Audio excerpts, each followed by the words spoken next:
Hi everyone. तो यार कैसे हो सभी लोग। और आज अपना ट्वेल्थ का पहला लेक्चर होने वाला है सबसे पहली बात तो, जिसमें हम इलेक्ट्रोस्टैटिक्स के बारे में पढ़ेंगे।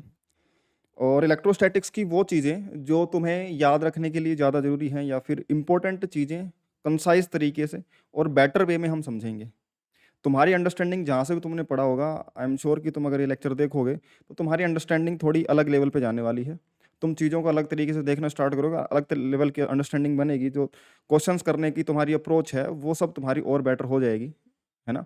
तो अगर स्टार्टिंग का पोर्शन देखना, अगर फील कर पाओ, चीज़ें कनेक्ट कर पाओ, तो कंप्लीटली आगे पूरा लेक्चर देखोगे तो तुम्हें डिफरेंस फील होगा। ठीक है। तो यार अगर तुम्हें कोई इश्यू आ रहा हो फिर पढ़ाई से लेकर के, तो तुम मुझे व्हाट्सएप पे मैसेज कर सकते हो, तुम्हारी क्वायरी जो भी हो। अदरवाइज अपना mafias doubt class group Telegram पे ज्वाइन कर लेना, जहाँ पे 24/7 डाउट चल रहे होते हैं, बच्चे आपस में डिस्कस करते हैं। और मैं भी डेली 10:30 PM पे लाइव आकर के बच्चों के साथ उनके डाउट डिस्कस करता हूँ। यूट्यूब चैनल सब्सक्राइब कर देना अगर तुम रेगुलर व्यूअर्स हो और अभी तक सब्सक्राइब नहीं करा है तो, है ना। और टेलीग्राम पे चैनल ज्वाइन कर लेना, वहाँ पे सारी क्लासेस वगैरह की अपडेट्स आती रहती हैं। फ्री कोर्स है तो सारी चीज़ें फ्री चलेंगी। 10th की सॉरी 11th का पूरा सिलेबस कम्प्लीटली पूरा एडवांस लेवल तक का, ओलंपियाड लेवल तक की सारी चीज़ें कवर करी जाएंगी। और जिन्होंने पिछले लेक्चर्स करे होंगे 11th के, उनको पता होगा। और 12th के अंदर हम कंसाइज तरीके से उन चीज़ों को पढ़ेंगे। 12th का पूरा सिलेबस करवा पाना थोड़ा मुश्किल हो जाए, क्योंकि सारी चीज़ें कवर करना ऑफलाइन की जो मेरी क्लास है उनके साथ में थोड़ा मुश्किल हो जाता है, पूरी रिकॉर्डिंग करना सारी चीज़ों के बारे में, है ना। तो 11th का कंप्लीटली चलता रहेगा और 12th की हम कंसाइज तरीके से सारी चीज़ें करते रहेंगे। ठीक है ना। छोटे मतलब कि कम टाइम में हम ज़्यादा चीज़ें सीखते रहेंगे, क्योंकि तुम ऑलरेडी कहीं ना कहीं से कोचिंग ले रहे होगे, तो वहाँ पे तुमने पढ़ रखा होगा। तो इन लेक्चर्स के अंदर तुम्हारे एक तरीके से रिवीजन टाइप के होंगे। हर एक चैप्टर के 3-4 लेक्चर, 5 लेक्चर बनेंगे बड़े लेक्चर्स में, और बड़े चैप्टर्स में। छोटे लेक्चर चैप्टर्स में हम कम लेक्चर कर लेंगे, 2 कर लेंगे, 3 कर लेंगे। और बड़े चैप्टर जैसे इलेक्ट्रोस्टैटिक्स है, इस जैसे चैप्टर में हम 5-6 लेक्चर तक भी जा सकते हैं, क्योंकि इसमें अलग अलग पार्ट्स हैं। ठीक है। तो इस तरीके से, लेकिन कोई भी चीज़ छूटेगी नहीं, ऐसा नहीं है कोई भी चीज़ छूटेगी, तुम्हें सारी चीज़ें मिलेंगी, है ना। एक भी चीज़ कम नहीं होगी। तो लेट्स स्टार्ट, और तुम्हें पढ़ के मज़ा आएगा, तो कंटिन्यू बना रहना। इलेक्ट्रोस्टैटिक्स की अगर हम बात करें, सबसे पहले जो थ्योरेटिकल पार्ट है बिल्कुल, उसकी मैंने थ्योरी प्रॉपर पहले लिख रखी है। मैं तुम्हें एक्सप्लेन कर देता हूँ कि किस तरीके से हम इलेक्ट्रोस्टैटिक्स की थ्योरी डेवलप करेंगे। ठीक है। तो इलेक्ट्रोमैग्नेटिज्म हम पूरा पोर्शन पढ़ेंगे जो कंटिन्यूटी में आएगा। पूरा एक पोर्शन है इलेक्ट्रोमैग्नेटिज्म, जहाँ पे चार्जेस का बिहेवियर अलग अलग टाइप के मोशन की वजह से हम देखते हैं। चार्ज रेस्ट में है, मूविंग है, एक्सेलरेटेड है। तो चार्जेस की स्टडी होती है, पूरा इलेक्ट्रोमैग्नेटिज्म में आता है। और study of electric and magnetic interactions, study of electric और मैग्नेटिक इंट्रैक्शंस को हम इलेक्ट्रोमैग्नेटिज्म बोलते हैं। और ये सब कुछ चार्जेस की वजह से हो रहा होता है। ठीक है ना। और मैग्नेट्स की वजह से हो रहा होता है। तो बेसिकली हम चार्जेस के बारे में स्टडी करेंगे, चार्जेस के बारे में, चार्जेस के बिहेवियर से उसके इलेक्ट्रिक और मैग्नेटिक इफेक्ट्स कैसे बनते हैं। ठीक है। ये पूरा इलेक्ट्रोमैग्नेटिज्म है। अब जब चार्जेस की बारी आई कि भाई चार्जेस की वजह से ऐसा होता है, तो पहले चार्ज के बारे में समझते हैं कि चार्ज क्या होता है।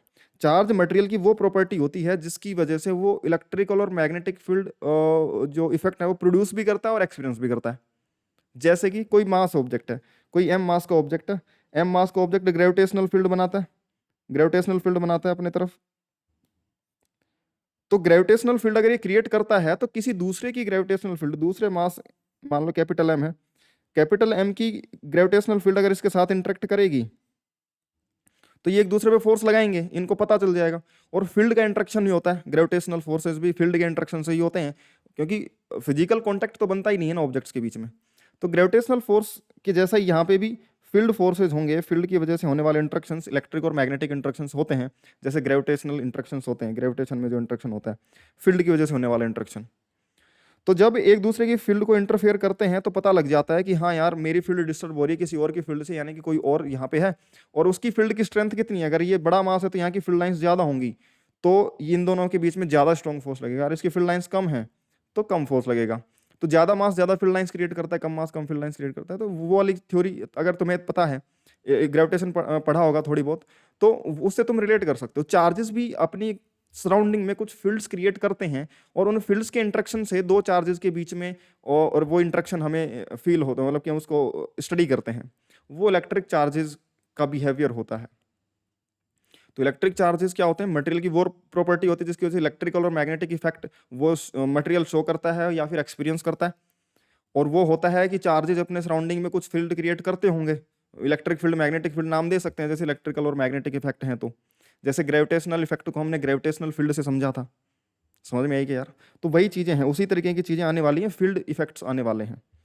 अब चार्जेस की बारी आई तो मास तो एक ही टाइप का होता था, मास तो सिर्फ पॉजिटिव हो गया तो जीरो मास होगा, एब्सेंस ऑफ मास, या फिर होगा तो पॉजिटिव मास ही होगा, नेगेटिव मास एंटीमेटर वगैरह नहीं है अभी हमारे सिलेबस में।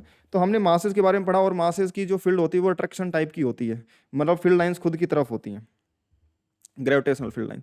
अब जब टाइप ऑफ चार्जेस की बारी है तो चार्जेस दो टाइप के होते हैं, क्योंकि जब चार्जेस का इंट्रैक्शन देगा, मासेस का इंट्रैक्शन तो हमेशा अट्रैक्शन टाइप का ही था, यानी कि मासेस तो जिस भी तरीके के हैं एक ही नेचर के होंगे जो हमेशा अट्रैक्ट ही करते हैं, क्योंकि दो अपोजिट नेचर के नहीं हो सकते कि भाई दो अपोजिट नेचर के हैं तो वो अट्रैक्ट कर रहे हैं, तो तीसरा किसी इसके नेचर का हुआ तो फिर इससे रिपेल कर जाएगा वो तो लेकिन ऐसा होता नहीं है, मासेस तो हमेशा अट्रैक्ट करते हैं, तो उनमें कोई नेचर डिफरेंट होता नहीं है, सेम ही टाइप के मास नेचर होते हैं, और पॉजिटिव मासेज होते हैं और वो अट्रैक्ट करते हैं।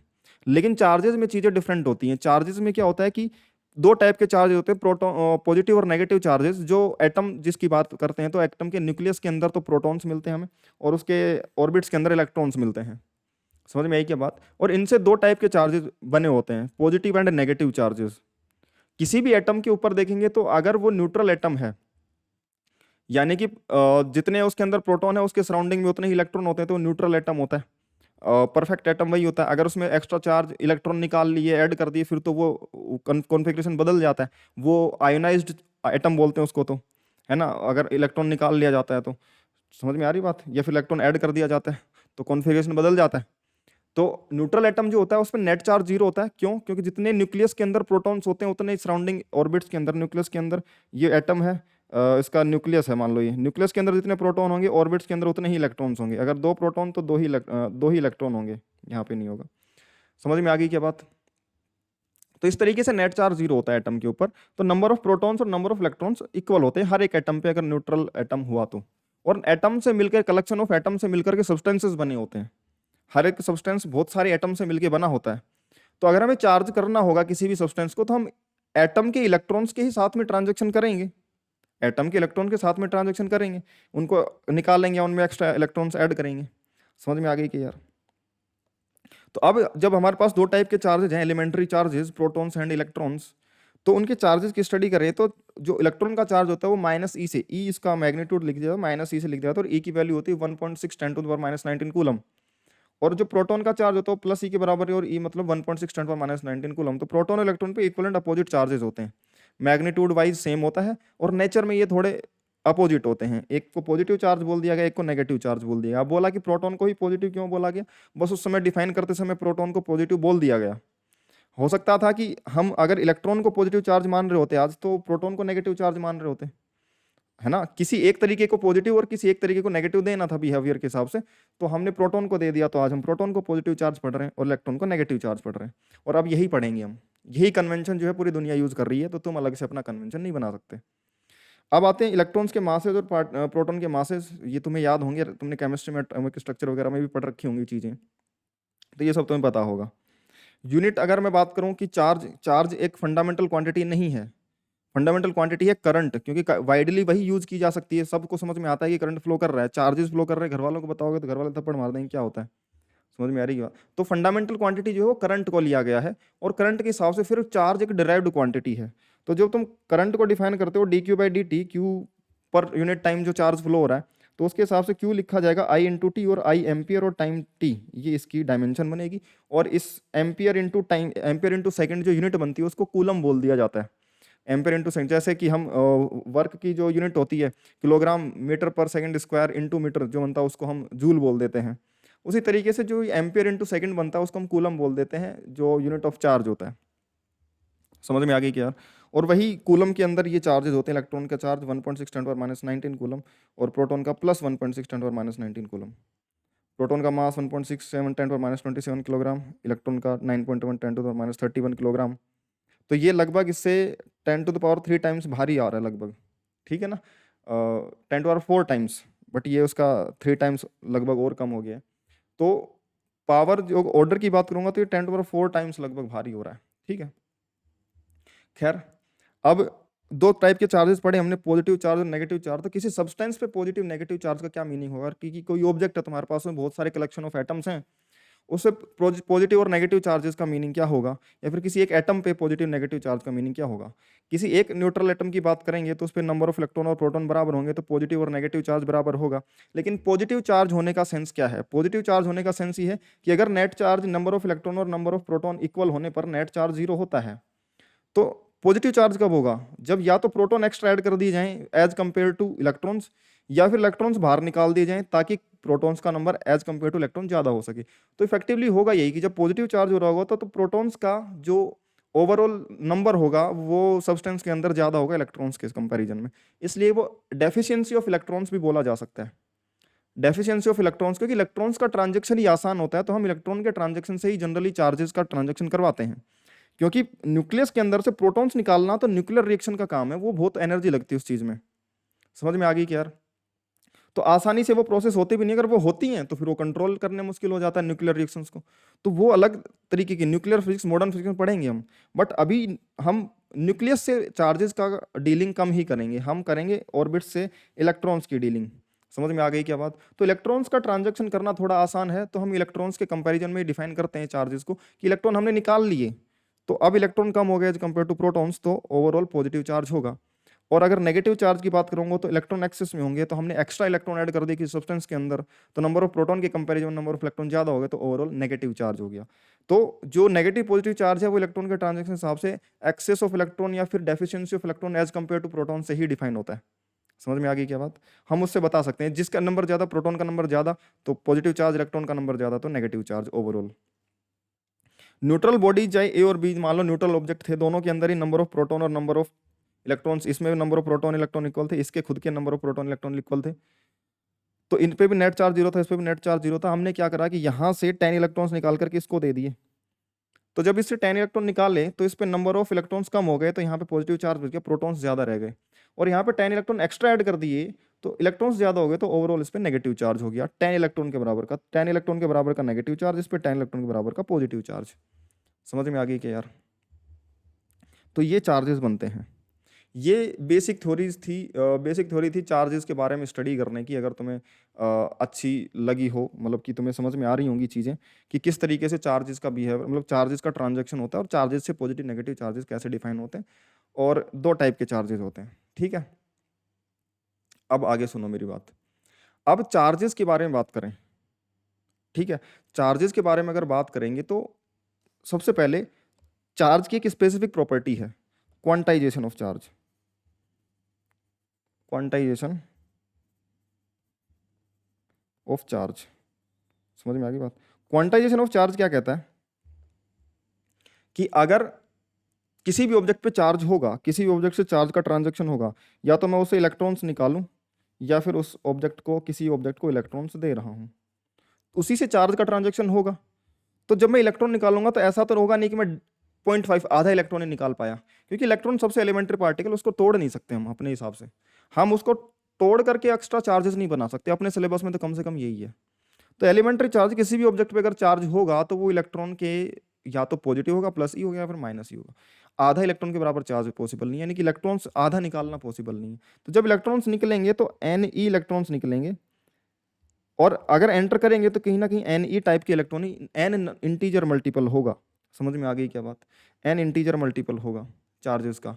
तो charge on any object must be integer multiple of magnitude of charge of electron. तो हम लिखेंगे चार्ज ऑन एनी ऑब्जेक्ट, हम ऐसा लिख सकते हैं, must be integer multiple of magnitude of charge of electron. समझ में आ गई क्या बात? तो Q जो भी होगा किसी ऑब्जेक्ट पे नेट चार्ज होगा वो n इंटू ई के, Q का मैग्नीट्यूड n इंटू ई के मैग्नीट्यूड के बराबर होगा। अगर वो पॉजिटिव चार्ज है तो वो प्लस n हो जाएगा, और नेगेटिव चार्ज है उस पे ऑब्जेक्ट पे, यानी कि इलेक्ट्रॉन्स उसको दिए गए हैं, तो माइनस n हो जाएगा। वो बात ठीक है, लेकिन n जो होगा वो इंटीजर होगा। ये क्वांटाइजेशन ऑफ चार्ज है, यानी कि चार्ज क्वांटाइज्ड है। इसका मीनिंग ये है कि चार्ज कुछ स्पेसिफिक नंबर्स में ही आ सकता है, या तो ई हो सकता है, या 2e हो सकता है, 3e हो सकता है। ये क्वांटाइज्ड वैल्यूज होती हैं, फिक्स्ड वैल्यूज हो सकती हैं, है ना। ऐसा नहीं है कि 0 से इनफाइनाइट के बीच में कुछ भी हो सकता है कि तुम 2.2 इलेक्ट्रॉन का बराबर का चार्ज दे दो, ऐसा कुछ नहीं है। स्पेसिफिक वैल्यूज होंगी, उन्हें क्वांटाइज्ड वैल्यूज होंगी, उसको क्वांटाइजेशन ऑफ चार्ज बोला जाता है। कोई भी चीज क्वांटाइज्ड है तो उसकी कुछ स्पेसिफिक वैल्यूज होंगी, 1, 5, 10 ऐसा कुछ होगा। तो यहाँ पे इलेक्ट्रॉन्स के एक मल्टीपल में होगा तो 1 इलेक्ट्रॉन, 2 इलेक्ट्रॉन, 3 इलेक्ट्रॉन इसके बराबर पॉजिटिव नेगेटिव चार्जेस होंगे। समझ में आ गई क्या यार? ठीक है। अब दूसरा होता है कंजर्वेशन ऑफ चार्ज के बारे में पढ़ेंगे। कंजर्वेशन ऑफ चार्ज कैसे करेंगे? कंजर्वेशन ऑफ चार्ज लगेगा कब? कंजर्वेशन ऑफ चार्ज है कि किसी भी आइसोलेटेड सिस्टम में, फॉर एन आइसोलेटेड सिस्टम, जैसे मैं बोलता जाऊं वैसे वैसे समझता जाना कि ये ए ऑब्जेक्ट है, ये कोई बी ऑब्जेक्ट है, इस सिस्टम के अंदर और कोई ऑब्जेक्ट नहीं है। समझ में आएगी? ये क्लोज सिस्टम है। इस पे पहले Q1 चार्ज था, इस पे कुछ Q2 चार्ज था। अभी क्या किया हमने, चार्ज का ट्रांजेक्शन हुआ इस सिस्टम में। चार्ज का ट्रांजेक्शन हुआ, एक जगह से दूसरी जगह नया चार्ज, कुछ चार्ज गया। मान लो यहाँ से चार्ज चला गया यहाँ तक Q, तो यहाँ पे तो Q1 माइनस Q बच गया और यहाँ पे Q2 प्लस Q बच गया। भाई Q चार्ज एक जगह से दूसरा चला गया तो जहाँ से गया वहाँ पे तो कम हो गया, जहाँ पे पहुंचा वहाँ पे बढ़ गया। तो यहाँ पे नेट चार्ज Q1 पे Q1 माइनस Q, और 2 पे नया चार्ज Q2 प्लस Q। यहाँ पे नेट चार्ज कितना था इस सिस्टम के अंदर? Q1 प्लस Q2 था इस आइसोलेटेड सिस्टम में, और नया Q1 dash plus Q2 dash नया चार्ज कितना है? Q1 minus Q plus Q2 plus Q। तो जो ट्रांजेक्शन हुआ वो तो कैंसिल आउट ही हो गया, क्योंकि एक जगह से दूसरी जगह तो गया। सिस्टम में ना तो बाहर से कोई नया चार्ज आया, ना सिस्टम के अंदर से कोई बाहर गया। आइसोलेटेड सिस्टम इसी को बोलते हैं कि कोई बाहर से किसी भी टाइप का कोई ट्रांजेक्शन नहीं है। तो इनके बीच में आपस में ट्रांजेक्शन हो सकता है तीसरा मॉलिक्यूल होता है यहाँ पे, तीसरा पार्टिकल होता, तीसरा ऑब्जेक्ट होता, तो उसके साथ भी थोड़ा ट्रांजेक्शन हो जाता, लेकिन ओवरऑल उसी के अंदर रहता पूरा का पूरा। तो नेट चार्ज जो भी होगा वो Q1 प्लस Q2 ही होगा, Q1 dash equal to Q2 dash. इसको बोलते हैं charge conservation for an isolated system. For an isolated system charge will remain net charge will remain conserved. समझ में आ गई क्या बात? ये बेसिक चीजें हैं, इनको थोड़ा समझते चलो। समझ में आ गई बात? दूसरा, अब इसकी प्रॉपर्टीज पे अगर क्वेश्चन करना चाहें तो मैं पूछूं तुम में से कि कौन सा, which of the following is not possible, which of the following charge is not possible. समझ में आ गई क्या बात? बताना है तुम्हें। पहला ऑप्शन दे दिया जाए 5.4 into 10 to the power -6 coulomb. बताओ ये पॉसिबल है कि नहीं है ना? तुम्हें ट्राई करना है कि 5.4 को ऐसा लिख लो 1.6 पाई, क्या इतना चार्ज पॉसिबल है कि नहीं है? B 3.2 into 10 to the power 8 coulomb. C -4.8 into 10 to the power -15 coulomb. D 40 into 10 to the power -13 coulomb. क्या ये चार्जेस पॉसिबल हैं? तुम्हें ये ढूंढना है। सबसे पहली बात, चार्ज इसका क्वेश्चन का मतलब ये है कि क्या किसी ऑब्जेक्ट पे इतना चार्ज हो सकता है? क्या किसी ऑब्जेक्ट पे इतना चार्ज हो सकता है? ये हो सकता है क्या? तो हम देखेंगे कैसे करते हैं इन सवालों को। किसी भी ऑब्जेक्ट पे जो भी चार्ज होगा वो चार्ज का मैग्नीट्यूड वो n इंटू ई के बराबर होगा, यानी कि n क्यू बाई ई अगर करूंगा तो n आना चाहिए इंटीजर। अगर ये है तब तो वो चार्ज पॉसिबल है। अगर ये आ गया n की वैल्यू 1.2, तो क्या 1.2 इलेक्ट्रॉन्स हो सकते हैं कभी उस पर? नहीं हो सकते। या तो 1 होंगे या 2 होंगे, 1.2, 1.8, 1.5 कुछ नहीं हो सकता। समझ में आ गई क्या बात? तो बस वही चेक करना होता है। जैसे पहले ऑप्शन में अगर मैं चेक करूंगा 1.6 pi into 10 to the power -6, ये नेट चार्ज है, इसको n इंटू ई के इक्वल करूंगा तो n इंटू 1.6 इंटू 10 पर -19, तो 1.6 से 1.6 कटेगा और n आ जाएगा pi into 10 to the power 13। समझ में आ गई क्या बात? बट तुम्हें पता है पाई 22/7 के नियरली आसपास होता है, और पाई इरेशनल नंबर होता है, यानी कि इसके पॉइंट्स की लिमिट नहीं है आगे। 10 टू पावर 13 आने पर भी पॉइंट्स में आगे चलता ही रहेगा। तो ये पॉइंट्स में आएगा नॉट एन इंटीजर, तो ये चार्ज पॉसिबल नहीं है। बी ऑप्शन की अगर मैं बात करूं 3.2 into 10 to the power 8 coulomb, क्या ऐसा पॉसिबल है? उसको n इंटू ई के इक्वल करो, n into 1.6 10 to the power -19, इससे चेक कर लेंगे। 1.6 से कर देंगे तो ये 2 टाइम्स बन गया, और ये n आ जाएगा भाई 2 into 10 to the power 8 plus 19। तो ये तो पॉसिबल है भाई, बिल्कुल साफ साफ पॉसिबल है। 2 इंटू 10 पावर समथिंग, ये तो इंटीजर नंबर बनेगा। 2 के आगे 0 आएंगे कितनी बार? 27 टाइम्स, तो इंटीजर बनेगा। ये पॉसिबल है, ये इंटीजर बन रहा है, तो ये चार्ज भी पॉसिबल है। इस तरीके से हमें चेक करना है। समझ में आ गई क्या बात? जैसे मैं डी ऑप्शन चेक करके बता दूँ, सी तुम कर लेना। सी भी यहाँ पे पॉसिबल होगा। 4.8 उससे डिवाइड हो जाएगा 48, 1.6 से 3 टाइम्स तक, और वो नेगेटिव चार्ज है तो वो नेगेटिव में इतना पॉसिबल हो सकता है। डी में बताऊँ तो ये बन जाएगा 40 into 10⁻⁻13 equal to N into E को लिख देंगे 1.6 10⁻⁻19। तो तुम इसको देखो डिवाइड करोगे तो n बनेगा 40 इंटू 10⁻⁻13 अपॉन में 1.6 इंटू 10⁻19। इसको तुम लिखोगे 40 अपॉन में 1.6 इंटू 10⁻6, 19 ऊपर जाएगा -13 6 बन जाएगा। n को लिखोगे 16, उस ऊपर नीचे 10 से मल्टीप्लाई कर लो, तो तुम ऐसा कर लो 400/16 इंटू 10⁻6।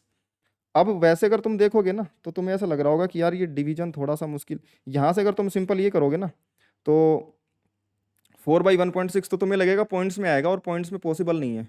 बट इसको कैलकुलेशन थोड़ी सी ध्यान से करोगे तुम्हें दिख जाएगा कि ये 4 4 या 6 और 4 100, इसको थोड़ा सा आगे मॉडिफाइड करोगे ना तो पावर्स देखो, जो 10 की पावर 6 है वो एडजस्ट कर लेगी पॉइंट्स को, और ये 100/4 बन रहा है इंटू 10⁻6, तो ये 25 इंटू 10⁻6 बन रहा है।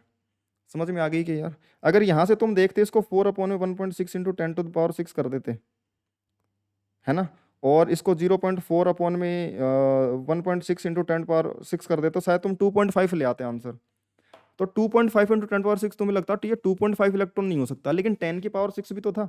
इसको अगर मैं ये 2.5 इंटू 10�7 कर देता, चलो है ना, ऐसा लिख सकता था, तो तुम्हें लगता है 2.5 पॉसिबल नहीं है। अरे नहीं, ये 10 की पावर 6 भी तो आएगा मल्टीप्लाई होकर के कितनी बार 0 2 5 आगे 0 0 0 लग रहे हैं, कोई न्यूमेरिकल नंबर्स नहीं आ रहे डेसिमल्स के अंदर, तो ये पॉसिबल हो सकते हैं। तो इस चीज़ का ख्याल रखना, कल गलतियां कई बार ऐसी होती हैं कि हम ऐसा निकाल लेते हैं आंसर ऐसा आता है और हम बोलते हैं कि ये तो पॉसिबल नहीं है, जबकि यहाँ पे पावर पॉजिटिव, यहाँ पे नेगेटिव पावर होगी तो बिल्कुल फिर तो ऑब्वियसली नहीं है, लेकिन पॉजिटिव पावर्स हुई तो हो सकता है वो 2-3 डेसिमल आगे जाने के बाद में वो इंटीजर बन जाए।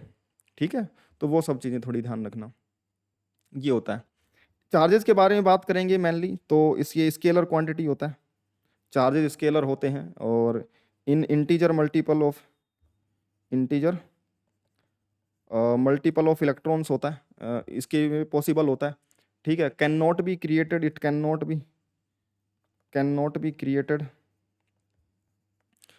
Nor destroyed. ठीक है, it can only be transferred from one object to other, या फिर बोलूँ one point to other point, किसी एक जगह से दूसरी जगह पे हम ट्रांसफर कर सकते हैं, डेस्ट्रॉय या क्रिएट नहीं कर सकते यूनिवर्स का कोई चार्ज अपन, ऐसा समझ में ऐसा तुम समझ सकते हो इस चीज़ को। चार्ज इन इनवेरिएंट, ये इंपॉर्टेंट प्रॉपर्टी होती है कि चार्ज इनवेरिएंट होता है, charge is invariant. Invariant in the sense, invariant का मतलब क्या होता है कि तुम किसी भी फ्रेम से देख लो, फ्री ऑफ रेफरेंस हम बोल सकते हैं free of any reference frame. इसका क्या मतलब है, यानी कि जैसे वेलोसिटी है, वेलोसिटी एक ऑब्जेक्ट इधर चल रहा है 10 मीटर पर सेकंड से ए, और बी चल रहा है 20 मीटर पर सेकंड से, इस पर 10 कूलम का चार्ज था। विद रेस्पेक्ट टू बी अगर मैं बात करूं कि मैं बी से बैठ के ए को देखूं, बी से बैठ के ए को देखूंगा तो बी रेस्ट में आ जाएगा, और ए की इधर की वेलोसिटी 10 है, इधर 20 मिलेगी, तो ए को बी पे बैठने के बाद में नेट वेलोसिटी इधर की तरफ मिलेगी 10 मीटर पर सेकंड, यानी कि ये velocity of B A with respect to B है। लेकिन अगर इसका मान लो 5 कूलम चार्ज था तो इसका चार्ज इसको माइनस में नहीं मिलेगा, ये 10 कूलम ही रहेगा। समझ में आ गई क्या बात, चार्ज इनवेरिएंट है, फ्रेम पे डिपेंड नहीं करता। साथ ही साथ अगर तुम स्पीड ऑफ लाइट से भी दौड़ जाओ सी, तब भी देखो तो वो चार्ज वैसा का वैसा ही रहेगा। मासेस के बारे में चीजें ऐसी होती हैं कि अगर तुम हाई स्पीड पे चलते हो तो इफेक्टिव मास बदल जाता है, comparative to speed of light के तुम चलते हो। तुमने रिलेटिविस्टिक मास का नाम सुना होगा कि अगर तुम बहुत ज़्यादा हाई स्पीड से चलो, तुम्हारी जो स्पीड ऑफ लाइट है कंपेरेटिव किसी स्पीड से चलोगे तो रिलेटिविस्टिक मास कुछ अलग होता है। ये हम जो पढ़ते हैं कि 2 kg 3 kg रेस्ट मासेज होते हैं ऑब्जेक्ट्स के, ये रेस्ट में है तो कितना मास है, जब चलता है तो इफेक्टिवली मास बदल जाता है, और वो ज़्यादा चेंज तब देखने को मिलता है जब वो हाई स्पीड में चलता है। तुमने सुना होगा m equal to M naught 1 minus V square by C square जैसा होता है, तो v जब छोटे होते हैं तो V square by C square लगभग 0 ही रहता है, तो m नॉट के बराबर ही होता है। अदरवाइज अगर v कंपेयर टू c होगा तो फिर ये मास कुछ इफेक्टिवली अलग होता है ना। बट चार्जेस के साथ में ऐसा नहीं है, mass is not invariant, mass is not invariant, वो बदल जाता है विद फ्रेम। ज़्यादा तुम अगर स्पीड से चलोगे, कंपेरेटिव स्पीड ऑफ लाइट चलोगे, तो इफेक्टिव मास अलग आएगा। लेकिन इफेक्टिव मास बोलते हैं इसको। चार्जेस के साथ ऐसा नहीं है, किसी भी फ्रेम से देखो वो चार्ज वैसा का वैसा ही दिखेगा। ठीक है। न्यूट्रल ऑब्जेक्ट कौन से होते हैं? न्यूट्रल ऑब्जेक्ट की अगर बात करूंगा तो उस पर नेट चार्ज जीरो होता है। नेट चार्ज जीरो होने का मतलब क्या कि प्रोटॉन इलेक्ट्रॉन नहीं है? नहीं, प्रोटॉन भी इलेक्ट्रॉन भी है, लेकिन पॉजिटिव चार्ज का मैग्नीट्यूड नेगेटिव चार्ज के मैग्नीट्यूड के बराबर है। इसका मतलब ये होता है ना। और हम बोले कि there is if there is charge there must be mass. Mass होगा ही होगा, बिना मास के। अगर इलेक्ट्रॉन भी है अकेला सबसे छोटा चार्ज, तो भी वहां पे इलेक्ट्रॉन का मास तो होगा ही होगा ना। तो अगर किसी ऑब्जेक्ट पे नेट चार्ज है तो वो उस ऑब्जेक्ट पे मास भी होगा, बिना मास के चार्ज पॉसिबल नहीं है। But there may be mass without there में भी मास विदाउट नेट चार्ज। यहाँ पे नेट चार्ज लिखना जरूरी है, क्योंकि अगर मास है तो प्रोटॉन न्यूट्रॉन्स तो होंगे ही, ऑब्वियस सी बात है। या फिर अकेले न्यूट्रॉन्स ले लो, प्रोटॉन इलेक्ट्रॉन्स होंगे। न्यूट्रॉन ले लो, न्यूट्रॉन पे कैसा भी चार्ज नहीं है, लेकिन मास तो है। नेट चार्ज नहीं है, बिना चार्ज के मास हो सकता है, जैसे न्यूट्रॉन्स, उन पे मास होता है लेकिन चार्ज नहीं होता। या फिर किस सब्सटेंस पे अगर net charge zero, positive negative जितने चार्ज हैं वो बराबर हैं, तो नेट चार्ज जीरो, लेकिन उसका मास तो होगा ही होगा। समझ में आ गई क्या यार? तो अगर चार्ज है तो मास तो होगा ही होगा, लेकिन अगर नेट चार्ज जीरो है तो भी नेट चार्ज जीरो होने का पर भी मास हो सकता है। लेकिन अगर नेट मास जीरो है तो फिर चार्ज भी जीरो ही होगा, चार्ज नहीं हो सकता बिना मास के। ठीक है ना। तो ये सब बेसिक प्रॉपर्टीज हैं। और चार्जेस के बारे में बात करें तो चार्जेस की अलग अलग प्रॉपर्टीज कैसे काम करती हैं। बिहेवियर ऑफ चार्जेस में अगर बात करूंगा तो उनके मोशन के हिसाब से अलग अलग बिहेवियर शो करते हैं। सबसे पहला जो है, अगर चार्जेस स्टैटिक होते हैं, व्हेन चार्ज इज स्टैटिक, और या फिर बोले in rest, then it only produces और एक्सपीरियंसेस, और नहीं and produces and experiences electric field. जैसे हम फील्ड की बात कर रहे हैं, ग्रेविटेशनल फील्ड, मास है तो वो ग्रेविटेशनल फील्ड प्रोड्यूस भी करेगा और किसी और की ग्रेविटेशनल फील्ड में जाएगा तो उसको इफेक्ट भी फील होगा। ठीक है ना, फोर्सेज भी लगेंगे। तो वैसे ही चार्जेस भी अगर रेस्ट में तो सिर्फ और सिर्फ इलेक्ट्रिक फील्ड प्रोड्यूस करेंगे, और इलेक्ट्रिक फील्ड ही अगर वहां पे आएगी तो उसको वो सेंस कर पाएंगे, मैग्नेटिक फील्ड के साथ में कोई लेना देना नहीं होगा। समझ में आएगी क्या बात? दूसरा, when charges move with constant speed, then they produce and experience electric and magnetic field. बहुत, अगर चार्ज है तो चले चाहे ना चले इलेक्ट्रिक फील्ड तो आएगा, लेकिन अगर चलेगा कांस्टेंट स्पीड चलेगा तो इलेक्ट्रिक फील्ड आएंगी और मैग्नेटिक फील्ड दोनों आएंगी। और if charges accelerate, they produce EM wave also. EM waves हमारा एक चैप्टर आएगा लास्ट में, जब हम पूरा इलेक्ट्रोडायनेमिक्स खत्म कर रहे होंगे। तो इलेक्ट्रोमैग्नेटिक, जैसे लाइट समझ सकते हो, लाइट जो भी है इलेक्ट्रोमैग्नेटिक वेव्स हैं, जो सन से लाइट आ रही है, या फिर कोई भी ऑब्जेक्ट से जैसे हीट निकल रही होती है ना, वो भी मैग्नेटिक वेव्स हैं। ठीक है ना। तो अगर कोई चीज़ गर्म है उसके पास हाथ ले जाते हैं तो वो हाथ को गर्म फील होता है ना, उसके आसपास की हवा गर्म हो जाती है, तो वो भी इलेक्ट्रोमैग्नेटिक वेव्स ही हैं। तो also along with electric field and magnetic field. समझ में आ गई क्या बात? ऐसा होता है। अब तुम बोलोगे कि सर आपने बोल दिया कि अगर चार्ज स्टैटिक है तो वो इलेक्ट्रिक फील्ड प्रोड्यूस करेगा, चल रहा है कांस्टेंट वेलोसिटी तो मैग्नेटिक फील्ड भी प्रोड्यूस करेगा इलेक्ट्रिक फील्ड के साथ साथ में। परंतु चार्जेस रेस्ट में होंगे कि वो चल रहे होंगे, ये तो डिपेंड करेगा कि देखने वाला कौन है। Rest and motion of charge important चीज है। Rest and motion of charge depends on observer. समझ में आ गई बात? ऑब्जर्वर चार्ज है, ये क्यू चार्ज था मान लो किसी ऑब्जेक्ट पे, और ये 5 मीटर पर सेकंड से चल रहा है ना चार्ज। और ये ए है वो ग्राउंड फ्रेम में है तो वो रेस्ट में है, और बी जो है वो ग्राउंड फ्रेम में 5 मीटर पर सेकंड से चल रहा है, ये ए है। तो velocity of Q with respect to A तो है 5 मीटर पर सेकंड, और velocity of Q with respect to B है 0। तो बी तो बोलेगा कि नहीं भैया चार्ज रेस्ट में है, क्योंकि वो भी सेम स्पीड से दौड़ रहा है, सेम सेम डायरेक्शन में। तो बी के हिसाब से तो ए रेस्ट में, क्यों रेस्ट में है, और ए के हिसाब से क्यों चल रहा है। तो ए के हिसाब से तो इलेक्ट्रिक फील्ड और मैग्नेटिक फील्ड दोनों प्रोड्यूस करेगा, तो बिल्कुल सही बात है, करेगा। और बी के हिसाब से तो ये रेस्ट में है तो ये सिर्फ इलेक्ट्रिक फील्ड प्रोड्यूस करेगा, बिल्कुल सिर्फ इलेक्ट्रिक फील्ड दिखेगी। बी के फ्रेम में इसको सिर्फ और सिर्फ इलेक्ट्रिक फील्ड दिखेंगी, और ए के फ्रेम में इलेक्ट्रिक फील्ड और मैग्नेटिक फील्ड दोनों दिखेंगी। अब ये कैसे होगा, इसी को कंबाइन करता है तुम्हारा लोरेंज फोर्स, जो हम आगे पढ़ेंगे कि हम अलग अलग पढ़ेंगे। पहले तो इलेक्ट्रिक फील्ड अलग अलग पढ़ेंगे बिल्कुल सेपरेट, फिर मैग्नेटिक फील्ड सेपरेट पढ़ेंगे, फिर उनको कंबाइन करेंगे, इलेक्ट्रोमैग्नेटिक फील्ड्स वही बनती हैं एक तरीके से। और इलेक्ट्रिक फील्ड और मैग्नेटिक फील्ड एक ही तरीके की प्रॉपर्टी है, बट अलग अलग जगह से देखने पर हमें अलग अलग दिख सकती हैं।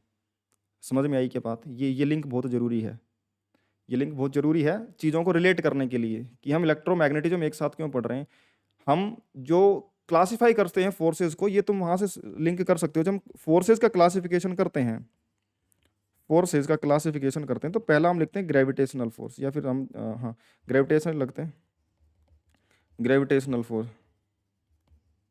ठीक है। फिर हम बोलते हैं कि weak nuclear forces, weak nuclear force, weak nuclear force. फिर बोलते हैं स्ट्रॉन्ग न्यूक्लियर फोर्स, और चौथे टाइप का हम बोलते हैं इलेक्ट्रोमैग्नेटिक टर्म, इलेक्ट्रोमैग्नेटिक फोर्सेज। तुमने ये पढ़ा होगा कि 4 टाइप के फोर्सेज होते हैं। तुमने इलेक्ट्रिक फोर्स और मैग्नेटिक फोर्स अलग अलग क्यों नहीं पढ़ा? उसका यही रीजन है कि किसी फ्रेम से वो इलेक्ट्रिक बन जाता है अकेला, किसी फ्रेम से वो मैग्नेटिक बन जाता है, किसी में दोनों का कॉम्बिनेशन रहता है। वो एक दूसरे में चीजें चेंज होती रहती हैं, लेकिन वो नेट रिजल्ट उनका सेम ही रहता है। इस फ्रेम में जो नेट रिजल्ट आएगा, इफेक्ट आएगा, वही नेट इफेक्ट इस फ्रेम में भी आएगा, बट इस फ्रेम में उसका एक्सप्लेनेशन बदल जाएगा, इस फ्रेम में एक्सप्लेनेशन बदल जाएगा। एक में इलेक्ट्रिक फील्ड आ जाएगी, एक में मैग्नेटिक फील्ड आ जाएगी। समझ में आ गई क्या यार? एक में इलेक्ट्रिक फील्ड मैग्नेटिक फील्ड आ जाएंगी, और इसमें सिर्फ इलेक्ट्रिक फील्ड रहेगी। तो फ्रेम डिपेंडेंट चीज़ें हो जाती हैं अगर मैं चार्जेस के बिहेवियर की बात करूँ तो। समझ में आई क्या बात? ये बहुत इंपॉर्टेंट चीज़ है, इसलिए वो यूनिफाइड है। इलेक्ट्रिक फील्ड और मैग्नेटिक फील्ड यूनिफाइड चीज़ें हैं, वो एक ही चीज़ें हैं, अलग अलग फ्रेम से देखने पर अलग अलग दिखती हैं बस, ठीक है। उनका एंड इफेक्ट किसी भी फ्रेम से देखोगे सेम ही आएगा। और इस फोर्स को हम यूनिफाई, इलेक्ट्रिक फोर्स अलग से पढ़ेंगे, मैग्नेटिक फोर्स अलग से, फिर उसको यूनिफाई करेंगे। हम खुद अपने ही सिलेबस का पार्ट है, हम भी करेंगे। समझ में आ गई बात? चलो अब अपन इलेक्ट्रोस्टैटिक्स पे आ जाते हैं, ठीक है। इलेक्ट्रोस्टैटिक्स पे आ जाते हैं, आई थिंक अब हमें चलना चाहिए इलेक्ट्रोस्टैटिक्स पे। अब हमने चार्जेस के बारे में पढ़ लिया, उनकी क्या क्या प्रॉपर्टीज होंगी। अब हम उसको इस रेस्ट में रख के देखते हैं कि जो भी ऑब्जर्वर देख रहा है उसके फ्रेम में चार्जेस रेस्ट में है, तो उनके सिर्फ इलेक्ट्रिक फील्ड के इफेक्ट कैसे होंगे, है ना, सिर्फ इलेक्ट्रिक फील्ड के इफेक्ट कैसे होंगे वो देखते हैं। तो electrostatics when charges, study of charges हम बोल सकते हैं, study of charges when it is at rest, charge की स्टडी जब वो रेस्ट पे है। और दूसरा हम बोल सकते हैं कि static charge produce and experience only electric field, electric effect बोल सकते हैं, या फिर इलेक्ट्रिक फील्ड बोल सकते हैं, या फिर इलेक्ट्रिक फोर्स बोलते हैं। इलेक्ट्रिक इफेक्ट ही वो फील्ड प्रोड्यूस या फिर एक्सपीरियंस कर सकता है, ठीक है क्या? अब इलेक्ट्रोस्टैटिक्स में उसके इलेक्ट्रिक और इलेक्ट्रिक फील्ड और इलेक्ट्रिक फोर्सेस के बारे में हम पढ़ेंगे। ये पूरा इलेक्ट्रोस्टैटिक्स में यही चलता रहेगा, इलेक्ट्रिक फोर्सेस, कूलम फोर्स जिसको बोलते हो तुम, और उसकी इलेक्ट्रिक फील्ड चार्जेस की कैसी होती है। जैसे ग्रेविटेशन में तुमने ग्रेविटेशन फील्ड और ग्रेविटेशन के फोर्सेस पढ़े थे, सेम चीज़ें यहाँ पे रिपीट होंगे। ग्रेविटेशन में और इसमें बहुत ज़्यादा डिफरेंसेस नहीं है। वहाँ पे ऐसा होता है कि भाई एक ही टाइप के मास है तो अट्रैक्शन के फोर्सेस हैं सिर्फ, यहाँ पे अट्रैक्शन रिपल्शन के फोर्सेज आते हैं कि 2 अलग अलग बिहेवियर होते हैं चार्जेस के, पॉजिटिव और नेगेटिव हमने डिफाइन कर रखे हैं। समझ में आएगी यार?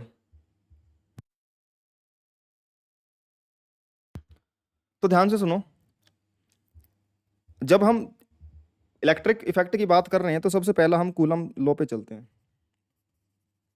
आज का तुम्हारा जो लेक्चर होगा इंट्रोडक्टरी टाइप का होगा, इसमें हम बेसिक्स के बारे में ऊपर थोड़ा फोकस करेंगे कि किस तरीके से पूरा इलेक्ट्रोडायनेमिक्स चलेगा, और अब इलेक्ट्रोस्टैटिक्स में क्या क्या चीज़ें चलेंगी। अगले पार्ट से अगर हम जाएंगे तो पूरे कंसाइज तरीके से तुम्हें ज़्यादा चीज़ें कंसाइज तरीके से तुम्हें मिलती जाएंगी, तुम्हारा रिवीजन के लिए बेस्ट मटेरियल बन सकता है। ठीक है, कूलम लॉ की बात करें, ठीक है, कूलम लॉ की अगर बात करेंगे तो उसने बताया था कि अगर कोई चार्ज Q1 है और ये Q2 चार्ज है, एक्सपेरिमेंटल है, इसका कोई ऐसा मैथमेटिकल प्रूफ नहीं है, देखो यहाँ से प्रूव होकर के फोर्स निकल के आ गया कितना बनता है, एक्सपेरिमेंटल है, उसने एक्सपेरिमेंट्स करे और एक्सपेरिमेंट्स के जो रिजल्ट्स है उसके थ्रू उसने ये लॉ दिया, और उसने बोला कि जो ऑब्जेक्ट होंगे उनके बीच में जो भी फोर्स लगेगा, ऑब्वियस सी बात है न्यूटन के थर्ड लॉ के हिसाब से सबसे पहले तो Q1 और Q2 जो भी फोर्स लगाएंगे एक दूसरे पे इक्वलेंट अपोजिट होगा। तो हम मान लेते हैं रिपल्सन का फोर्स लगा रहे हैं, मान लो सेम ही नेचर के हैं, तो ये इस पे इधर लगाएगा 2 पे 1 की वजह से, और इस पे इधर की तरफ लग गया मान लो फोर्स 1 पे 2 की वजह से, तो F21 और F12 इक्वली होंगे, बस डायरेक्शन का खेल है। अगर F21 का वेक्टर लिखूं तो -F12 के बराबर होगा, डायरेक्शन अपोजिट होगी, मैग्नीट्यूड तो सेम ही होंगे। हम ये बोल सकते हैं न्यूटन्स थर्ड लॉ के हिसाब से। समझ में आ गई बात? ऑब्जर्वेशन क्या ली न्यूटन ने, जब चार्जेस की स्टडी कर रहा था फोर्सेस की, तो न्यूटन ने क्या ऑब्जर्वेशन ली कि जो फोर्स लगा इन दोनों के बीच में, हम एफ ही लिख लेते हैं सिंपल, वो प्रोपोर्शन में था दोनों के मैग्नीट्यूड के, Q1 और Q2 के मैग्नीट्यूड के मल्टीप्लीकेशन के।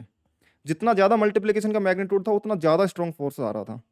समझ में आई क्या बात? उसने क्या करा कि एक चार्ज लिया Q1 और Q2 को बदलता गया, Q2 का 2 गुना करा उसने तो उसको दिखा कि फोर्स तो डबल हो गया, यानी कि वो मल्टीप्लीकेशन में आ रहे हैं। आधा करा तो फोर्स आधा हो गया।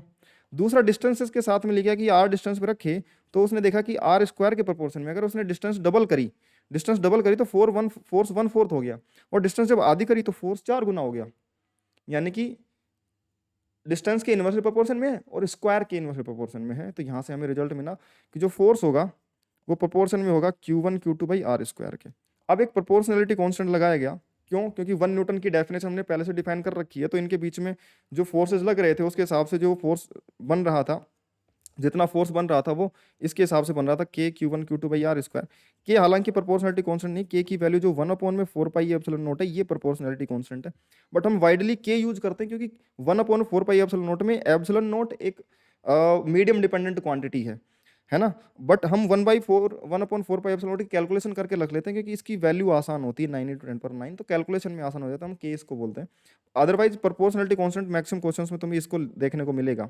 और एप्सिलॉन नॉट को बोलते हैं परमिटिविटी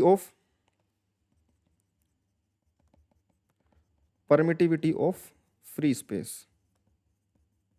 समझ में आ गई क्या बात? परमिटिविटी ऑफ फ्री स्पेस बोलते हैं, और इसकी वैल्यू होती है एप्सिलॉन नॉट की 8.85 × 10⁻⁻12।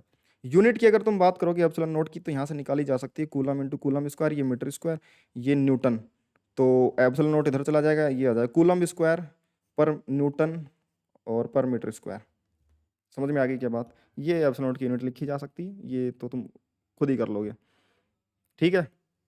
तो ये उसकी वैल्यूज होती हैं, मैं लिख ही देता हूँ यूनिट कूलम स्क्वायर पर न्यूटन मीटर स्क्वायर, ठीक है। अब जो एक्सपेरिमेंट था उसके हिसाब से जो रिजल्ट देखे गए वही देखे गए कि एक पॉजिटिव चार्ज है और ये एक पॉजिटिव चार्ज, यानी कि कुछ चार्जेज ऐसे थे जो रिपेल कर रहे थे एक दूसरे को, और कुछ चार्जेज ऐसे थे जो अट्रैक्ट कर रहे थे, कि पॉजिटिव और ये नेगेटिव, है ना। अब फिर क्या देखा गया कि ये नेगेटिव और लेके एक और ऐसा चार्ज लेके आया कि ये दोनों आपस में अट्रैक्ट कर रहे थे, ये दोनों आपस में अट्रैक्ट कर रहे थे, बट जो दोनों आपस में इस ऑब्जेक्ट के साथ में जो दोनों अट्रैक्ट कर रहे थे ना वो आपस में रिपेल कर रहे थे। समझ में आई कि बात? ये रिजल्ट देखा गया, यानी कि ऐसा समझा गया कि जो सेम टाइप के चार्जेज है ना वो रिपेल करते हैं। वो यहाँ से रिजल्ट देखा गया कि किसी एक चार्ज को लिया, कोई दूसरा चार्ज लिया जो उसके साथ अट्रैक्ट कर रहा था, तो हमने बोला कि देखो इनमें थोड़ा कुछ है रिलेशन, जो भी है हमें नहीं पता, बट दूसरा और चार्ज लिएगा जो उसके साथ ऑब्जेक्ट अट्रैक्ट कर रहा था। तो हमने ये सोचा कि देखो ये इसका चार नेचर जैसा मर्जी हो, हमें ये नहीं पता, हो सकता है पॉजिटिव और नेगेटिव, हो सकता है नेगेटिव नेगेटिव भी अट्रैक्ट कर रहे हो, हमें शुरू में थोड़ी पता था। तो ये समझा कैसे गया कि सेम टाइप के चार्जेस रिपेल कर सकते हैं और अपोजिट अट्रैक्ट कर सकते हैं। तो वो समझा गया कि एक चार्ज के साथ में दूसरा चार्ज लाया गया, वो अट्रैक्ट कर रहा है मान लो, तो ठीक बात है भाई, इनका रिलेशन जो भी है नहीं पता, दूसरा लाया गया वो भी अट्रैक्ट कर रहा है, तो हमें इतना तो कंफर्म हो गया कि ये चार्ज जैसा भी है उसके करस्पॉन्डिंग इन दोनों का जो बिहेवियर है वो सेम है, यानी कि ये लाइक चार्जेज हैं, या तो एक जैसे, मतलब कि एक जैसा बिहेव कर रहे हैं। बट जब ये एक जैसा बिहेव कर रहे हैं तो इन दोनों में जब फोर्स देखा गया तो वो रिपेल कर रहे थे, मतलब कि जो लाइक चार्जेज होंगे वो तो रिपेल कर रहे हैं, तो फिर ये अनलाइक चार्ज ही होगा ताकि ये अट्रैक्ट कर पाए। इसलिए चार्जेस के दो टाइप की पोलैरिटी बनाई गई, पॉजिटिव और नेगेटिव। समझ में आ गई क्या बात? तो फिर बोला गया कि सेम टाइप के चार्जेस रिपेल करेंगे और अपोजिट टाइप के चार्जेस पॉजिटिव नेगेटिव अट्रैक्ट करेंगे, नेगेटिव नेगेटिव भी रिपेल करेंगे। समझ में आ गई क्या यार? ठीक है ना? तो सेम टाइप के चार्जेस रिपेल करते हैं, अपोजिट टाइप के चार्जेस अट्रैक्ट करते हैं। वेक्टर फॉर्म की अगर मैं बात करूं, फोर्सेस का vector form, vector form of coulomb force, coulomb force का वेक्टर फॉर्म। वेक्टर फॉर्म यानी कि हम फोर्सेस को वेक्टर के फॉर्मेट में लिखेंगे डायरेक्शन के साथ। तो मान लो कोई एक्स वाई जेड तुम्हारा कोऑर्डिनेट सिस्टम है, यहाँ पे कोई चार्ज रखा हुआ था, दूसरा यहाँ पे रखा हुआ है, यहाँ पे है मान लो, और दूसरा चार्ज यहाँ पे है। तुम यहाँ से देखोगे तो ये r1 इसका पोजीशन वेक्टर है पहले चार्ज का, ये r2 इसका पोजीशन वेक्टर है। इसको मैंने a बोल दिया, ये b बोल दिया। ठीक, अब यहाँ पे q1 वेक्टर है, मान लो q1 चार्ज, यहाँ पे q2 चार्ज है। इन दोनों को ज्वाइन करा, जो भी फोर्स लगेगा पॉइंट चार्ज के बीच में, वो रिजल्ट तो हमें पता है कि भाई लाइन ज्वाइनिंग के अलोंग लगता है और अगर वो सेम टाइप के चार्ज होते हैं तो अट्रैक्ट करता है, opposite side sorry same type के चार्ज रिपेल करते हैं, अपोजिट टाइप के चार्जेस रिपेल करते हैं। तो हम इनको पॉजिटिव नेगेटिव मान करके ऐसा सोल्व नहीं करेंगे, हम सिर्फ इनको पॉजिटिव पॉजिटिव मानेंगे। हम मानेंगे पॉजिटिव पॉजिटिव चार्जेस हैं, उनके हिसाब से डायरेक्शन आएगी। उनमें से कोई एक अपोजिट चार्ज का हुआ नेगेटिव, तो हम उसका साइन के साथ वैल्यू रख देंगे, तो डायरेक्शन पलट जाएगी अपने आप, क्योंकि वेक्टर्स में माइनस से मल्टीप्लाई करोगे तो डायरेक्शन पलट जाएगी। और अगर रिपल्सन था तो वो अट्रैक्शन बन जाएगा, तो वैसा ही हमारा रिजल्ट सेम रह जाएगा। इसलिए हमने क्या करा कि दोनों चार्जेस को पॉजिटिव पॉजिटिव मान करके हमने बोल दिया कि देखो ये रिपेल कर रहे हैं, है ना, वेक्टर फॉर्मेट में, कि 1 पे 2 की वजह से फोर्स इधर लग रहा है और 2 पे 1 की वजह से फोर्स इधर लग रहा है। तो F12 माइनस F21 होगा। समझ में आई क्या बात? सबसे पहला तो ये इक्वल एंड अपोजिट फोर्सेस लगेंगे। ये मान लो डिस्टेंस r है, तो इस r को R12 लिखा जा सकता है, relative position of 1 with respect to 2। तो अगर मैं बोलूंगा कि इस तरफ देखूं, अगर मैं a से पूछूं b के बारे में, तो वो इधर बताएगा कि भाई ये वाला वेक्टर जो बनेगा, ये बनेगा position of 2 with respect to 1, R21 vector. लेकिन अगर मैं 2 से पूछूं 1 के बारे में, तो वो ये बताएगा कि देखो 2 किधर है। 2 से पूछूं 1 के बारे में, तो ये बताएगा इतने लेंथ का एरो, तो ये बन जाएगा r of 1 with respect to 2। यहाँ पे ये भी चीज है कि R12 और R21 वो भी इक्वल एंड अपोजिट है। भाई मैग्नीट्यूड तो दोनों का सेम ही है, R1 का विद रिस्पेक्ट टू 2 देखो या R2 का विद रिस्पेक्ट टू 1 देखो, इनका मैग्नीट्यूड तो सेम ही है वेक्टर्स का, बट ये दोनों अपोजिट वेक्टर्स हैं डायरेक्शन में, इसलिए माइनस का रिलेशन है इनके साथ में। तो इन दोनों के भी एक पे बैठ के दूसरे को देखना पड़ेगा, तो बस डायरेक्शन अपोजिट आएगी। जब मैं फोर्स ऑन 2 लिखूंगा, फोर्स ऑन 2, मैं पॉजिटिव चार्ज मान के बात करूं, फोर्स ऑन 2 ड्यू टू 1, तो वो किस डायरेक्शन में होगा? वो इस पे बैठ के देख रहे हैं कि इस पे फोर्स किधर लग रहा है, तो वो इधर लगेगा जिधर उसकी पोजीशन है। इस पे बैठ के देखने पर इसकी जो भी पोजीशन होगी इधर की तरफ फोर्स लगेगा, और पॉजिटिव चार्ज इधर रिपेल कर रहा है, तो नेगेटिव हुआ तो माइनस रखेंगे, तो माइनस रखेंगे तो अपने आप डायरेक्शन में बदल जाएगा वो, इसलिए हम पॉजिटिव मान करके सोल्व कर रहे हैं। तो F12 जो होगा वो हम बोलेंगे पैरेलल टू R21। भाई इस पे जो फोर्स लगेगा इसकी वजह से, तो वो इसके ऊपर बैठ के देखो, इस पे ये डायरेक्शन में है और इधर ही फोर्स लगा देगा, तो ये जो position R2 with respect to 1 उसके पैरेलल हो जाएगा। तो मैं बोलूंगा कि जो 2 on 1 फोर्स रहेगा, वो मैग्नीट्यूड तो K Q1 Q2 बाई इन दोनों के बीच का सेपरेशन जो भी R है उसका स्क्वायर, अब उसको R12 लिखो चाहे R21 लिखो, उसका स्क्वायर बन गया, इनटू जो डायरेक्शन होगी वो R21 का कैप लिखा जाएगा, R21 का कैप इस तरीके से हम लिख देंगे। और जो फोर्स ऑन 1 ड्यू टू 2 लिखा जाएगा, इस पे जो फोर्स लगेगा वो इस डायरेक्शन में लगेगा, यानी इस वेक्टर के अलोंग 1 की पोजीशन के अलोंग विद रिस्पेक्ट टू 2। तो जब 1 पे 2 की वजह से फोर्स देख रहा हूँ, तो 2 के रेस्पेक्ट में 1 की जो पोजीशन है उधर की तरफ ही मान के पॉजिटिव चार्ज मान के लिख दूंगा, तो K Q1 Q2 by R square into R1 with respect to 2 इसका कैप, कैप यानी यूनिट वेक्टर। तो मैग्नीट्यूड इंटू डायरेक्शन कर देता हूँ तो फोर्स बन जाता है। समझ में आ गई बात? मैग्नीट्यूड इंटू डायरेक्शन करने पर फोर्स बन जाता है। तो अब ये क्या बनेगा, R21 कैप लिखना है। तो R21 वेक्टर, इनके वेक्टर्स के रिलेशन देखूं तो मैं देखो पहले तो ये देखूं कि R1 वेक्टर प्लस ये वाला R21 वेक्टर मिलकर के R2 बनेंगे। तो एक तो R1 vector plus R of 2 with respect to 1, ये बनेगा R2। तो R of 2 with respect to 1 क्या बनेगा, R2 माइनस R1। हम ऐसा बोल सकते हैं कि इसके रेस्पेक्ट में इसकी पोजीशन क्या होगी, ये final position minus initial position कर दो, ये रिलेटिव पोजीशन आ जाएगी, फाइनल R2 माइनस R1। और जो R1 विद रिस्पेक्ट टू 2 जो बनेगा, इसका अपोजिट वेक्टर है, तो ये R1 vector minus R2 vector बन जाएगा। तो ये दोनों वेक्टर्स हैं, इनके मैग्नीट्यूड निकालना पड़ेगा, तो R21 2 विद रिस्पेक्ट टू 1 का जो कैप बनेगा वो R2 विद रिस्पेक्ट टू 1 का वेक्टर अपॉन में R2 विद रिस्पेक्ट टू 1 का मैग्नीट्यूड वेक्टर का, वेक्टर अपॉन मैग्नीट्यूड करेंगे तो ये डायरेक्शन आ जाएगा, और समझ में आ गई, यूनिट वेक्टर आ जाएगा। इसके ऊपर क्वेश्चन कर लेते हैं तो तुम्हें चीज़ें थोड़ी सी सही से समझ में आ जाएंगी। ठीक है, एक क्वेश्चन लिख लेते हैं, मैं इसको एक ध्यान से समझ लेना, अगर नहीं समझ में आया तो पीछे रिवर्स करके देख लेना, ये बहुत इंपॉर्टेंट चीज़ है अगर तुम्हें वेक्टर्स में डील करना पड़े तो। ठीक है, इसके ऊपर क्वेश्चन ऐसा आ सकता है कि और यहाँ पे जो आर लिख रहा हूँ ना मैं, ये आर, इनके मैग्नीट्यूड को R21 का मैग्नीट्यूड बोलो चाहे R12 का मैग्नीट्यूड बोलो, दोनों इक्वल ही है ना, उसको मैं सीधे आर ही लिख दे रहा हूँ। तो ये मत समझना ये आर नया कौन सा है, ये वही है, यही वाली लेंथ को मैं आर लिख दे रहा हूँ। ठीक है, खैर सवाल समझो, क्वेश्चन समझो। इसमें बोला कि 2 पॉइंट ऑब्जेक्ट हैं, 2 पॉइंट ऑब्जेक्ट्स, पॉइंट चार्जेस लिख लो, 2 point charges are at 1,2 and 3,4। ठीक है, तो find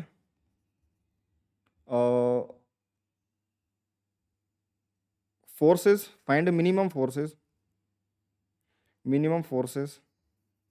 that can act on them। समझ में आई क्या बात, जो उनके ऊपर एक्ट कर सकता है। पॉइंट ऑब्जेक्ट लिख लो इनको, 2 पॉइंट ऑब्जेक्ट है। ये इस सवाल में और भी चीज़ें मिक्स हैं, और भी कंसेप्ट हम यूज में ले लेंगे, तो थोड़ा सा ध्यान से समझना। कोई 2 पॉइंट ऑब्जेक्ट है, एक की लोकेशन ये है और एक की ये लोकेशन है, चार्जेस नहीं दे रखी है। उसमें बोला है कि कोई भी चार्ज की पॉसिबिलिटी ऐसी ढूंढो कि उनके बीच में फोर्स लगे जो मिनिमम लगे। अगर वो पॉइंट फिक्स है तो देखो, पॉइंट फिक्स है तो डिस्टेंस तो दोनों की फिक्स हो गई, तो आर तो फिक्स हो गया। Q1 और Q2 बदलना पड़ेगा, इस तरीके से बदलना पड़ेगा कि मिनिमम मल्टीप्लिकेशन आए, मिनिमम फोर्स आए। ठीक बात है, और उसके बाद में उसका डायरेक्शन के साथ में फोर्स भी बताना है एक दूसरे पे। समझ में आ गई बात? ठीक है, कंसिडरिंग, वरना चालाक होंगे लोग, considering both charges on objects are non zero and positive. समझ लो पॉजिटिव भी है और नॉन जीरो भी है। तो सबसे पहली बात, दोनों पे पॉजिटिव है तो रिपल्सिव फोर्स लगेगा, वो मान करके हमें सोल्व करना है। अपोजिट बोलते हैं कि एक पे पॉजिटिव एक नेगेटिव, तो हम अट्रैक्शन वाला लेते हैं फिर। बट अभी पॉजिटिव बोलते हैं, नॉन जीरो है, वरना तो चालाक इंसान क्या करता कि भाई जीरो ले लो चार्जेस, मिनिमम जीरो हो गया। नहीं, अगर नॉन जीरो चार्जेस हैं तो फिर मिनिमम क्या पॉसिबिलिटी हो सकती है। हम क्या करेंगे, ध्यान से समझना, 2 पॉइंट चार्जेस ले लेते हैं। ये पॉइंट ले लिया ए, इसको बोल दिया 1,2 ही था, हाँ बिल्कुल 1,2 ही था। दूसरा पॉइंट बी ले लिया जो कि है 3,4। हम रैंडम तरीके से 2 पॉइंट्स को लोकेट कर लेंगे, हमें नहीं पता क्या कोऑर्डिनेट सिस्टम के हिसाब से कहाँ आएंगे, हमने बस ऐसे जमा ली। ये इन दोनों को ज्वाइन करने वाली लाइन है। ठीक है, इन दोनों को ज्वाइन करने वाली ये लाइन है। इस लाइन के लॉन्ग लगेंगे जो भी फोर्सेज लगेंगे, या तो अट्रैक्शन के रिपल्सन के। दोनों पॉजिटिव चार्जेस हैं तो रिपल्सन के फोर्सेज लगेंगे। ये इस पे फोर्स लगेगा, force on B with respect to due to A, और इस पे जो फोर्स लगेगा वो इधर लगेगा, force on A with respect to B due to B. ठीक है, ये इन दोनों के बीच का सेपरेशन आर होगा। तो आर का मैग्नीट्यूड तो लिखा जाता है डिस्टेंस फॉर्मूला से, कितना है दोनों के बीच में, 3 - 1 का होल स्क्वायर प्लस 4 - 2 का होल स्क्वायर। तो ये बन जाएगा 2 का स्क्वायर प्लस 2 का स्क्वायर, ये 2√2 डिस्टेंस आ जाएगी, 2√2 मीटर। ठीक है, अगर ये मीटर में होता हूँ कोऑर्डिनेट्स, तो 2√2 आ गया आर की वैल्यू। खैर, अब डायरेक्शन के साथ में फोर्स लिखने, मान लो यहाँ पे Q1 है, यहाँ पे भी Q2 है। फोर्स जो लिखा जाएगा वो K Q1 Q2 by are square. सबसे पहले मैग्नीट्यूड निकाल लेते हैं, डायरेक्शन तो फिर बाद में लिख लेंगे।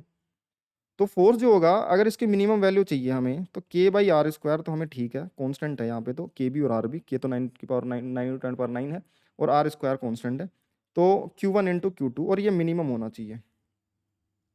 चार्जेस की मिनिमम पॉसिबिलिटी क्या हो सकती है भाई, जब मिनिमम Q1 और Q2 दोनों अपने अपने मिनिमम वैल्यूज पे होंगे तभी इनका मल्टीप्लिकेशन भी मिनिमम होगा।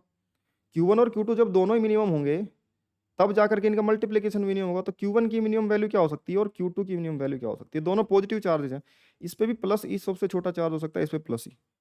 प्लस ई से छोटा चार्ज तो हो ही नहीं सकता कि तुम एक एक इलेक्ट्रॉन दोनों से निकाल लो, उससे छोटा चार्ज तो तुम दे ही नहीं सकते। या तो एक एक इलेक्ट्रॉन ऐड करके चार्ज दोगे, या फिर एक एक इलेक्ट्रॉन निकाल करके। तुम आधा इलेक्ट्रॉन तो निकाल ही नहीं सकते, कम से कम एक इलेक्ट्रॉन तो निकालना ही पड़ेगा चार्ज देने के लिए पॉजिटिव। तो एक इलेक्ट्रॉन निकाला तो प्लस ही चार्ज हो गया। ये सबसे छोटा चार्ज पॉसिबल होता है किसी भी ऑब्जेक्ट पे। समझ में आ गई क्या बात? तो ये मिनिमम चार्जेस के लिए ये फोर्स बनेगा। तो एफ मिनिमम का मैग्नीट्यूड जो आएगा वो K 9 × 10⁹ इंटू 1.6 × 10⁻19 कूलम एक चार्ज का इस पे। दूसरा Q2 भी 1.6 × 10⁻19 कूलम अपॉन में आर स्क्वायर, यानी कि 2√2 का स्क्वायर।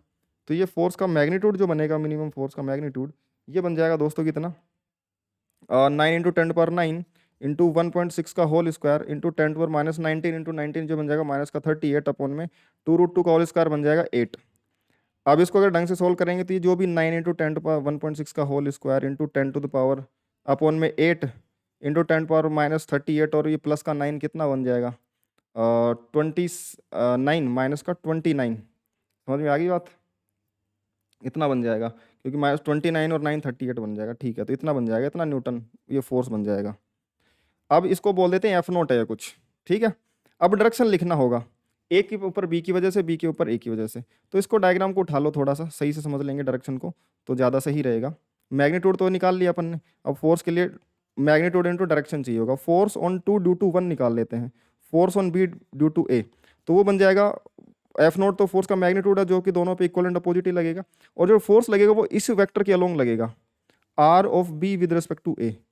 तो R of B with respect to A के कैप के डायरेक्शन में, कि यहाँ से इधर की तरफ लग रहा है ना, इस तरफ, तो ये वेक्टर तो हम निकाल ही सकते हैं। R of B with respect to A लिखा जा सकता है 3 - 1 I cap plus 4 - 2 J cap. तो ये तो 2 I cap plus 2 J cap लिखा जा सकता है। तो R B with respect to A का जो कैप बनेगा वो बन जाएगा 2 I cap plus 2 J cap, vector upon इसका मैग्नीट्यूड 2√2। बस इससे मल्टीप्लाई कर दो F of B with respect to A को, F0 की वैल्यू रख दो इंटू ये 2 I cap plus 2 J cap upon में 2√2। बस ये वेक्टर बन गया। इसके अपोजिट इसको माइनस से मल्टीप्लाई कर दो तो इसके ऊपर ये वाला फोर्स आ जाएगा। समझ में आएगी यार? तो आई होप तुम्हें चीज़ें क्लियर हो रही होंगी और इस किस तरीके से इसको फोर्सेस को यूज में लेना है वो तुम्हें क्लियर हुआ होगा। तो यार आज के लेक्चर में हम इतना ही कर पाएंगे, है ना, और नेक्स्ट लेक्चर में हम एप्लीकेशन ऑफ कूलम फोर्स के ऊपर कितने कितने टाइप के फोर्सेस, कितने टाइप के सवाल हो सकते हैं, डिफरेंट डिफरेंट टाइप के क्वेश्चन। हमने मैक्सिमम थ्योरी कवर कर ली है, इसके जो थ्योरेटिकल पार्ट हो सकते हैं, कैसे फॉर्मूले अप्लाई करने हैं और किस तरीके से वेक्टर्स की डायरेक्शन निकालनी है, ये सब हमने पढ़ा है। ठीक है ना, और क्या चार्जेस के बिहेवियर हैं, कैसे कैसे चैप्टर्स आगे आते जाएंगे उसके हिसाब से बिहेवियर बदलते जाएंगे, ये सब इंटरेस्टिंग चीज़ें हमने सीखी हैं। और अब इसके बाद में जो इसके ऊपर अब न्यूमेरिकल्स करेंगे कूलम लॉ के ऊपर, और वो नेक्स्ट लेक्चर में करेंगे जो कि अल्टरनेट डेज पे आता रहेगा, एक दिन 11th एक दिन 12th। तो आज अगर 12th का आ रहा है तो कल 11th का, फिर परसों 12th का आएगा। ठीक है ना, तो ये सब इस तरीके से चलता रहेगा। और अगले लेक्चर में हम पूरा फुल टू एडवांस लेवल के न्यूमेरिकल्स करेंगे। ठीक है ना, जिसके अंदर अपन समझेंगे कि अलग अलग तरीके से कैसे वैरायटी ऑफ क्वेश्चंस हम डील कर सकते हैं, और उनके important questions, previous year questions भी मैं कुछ इंक्लूड करूंगा ताकि तुम्हारी स्ट्रॉन्ग कमांड बन सके न्यूमेरिकल्स पे भी। ठीक है, तो यार आज के लिए इतना ही है। बाकी अगर तुम्हें चीज़ें अच्छी लग रही हो तो अपने फ्रेंड्स को रिकमेंड कर सकते हो, फ्री है सारी चीज़ें, यूट्यूब पे चल रही होंगी। और डाउट चैनल, अपना डाउट ग्रुप ज्वाइन कर लेना ताकि तुम्हें सारी चीज़ें, डाउट्स वगैरह क्लियर कर पाओ मुझसे, जो भी डाउट हो, पढ़ रहे हो उसमें कोई डाउट हो या फिर खुद से जो पढ़ रहे हो उसमें डाउट है, व्हाट्सएप पे मैसेज कर देना कोई तकलीफ हो तो, और चैनल को सब्सक्राइब कर देना वीडियो अच्छा लगे हो तो। ठीक है, बाकी मिलते हैं यार, है ना, नेक्स्ट लेक्चर में।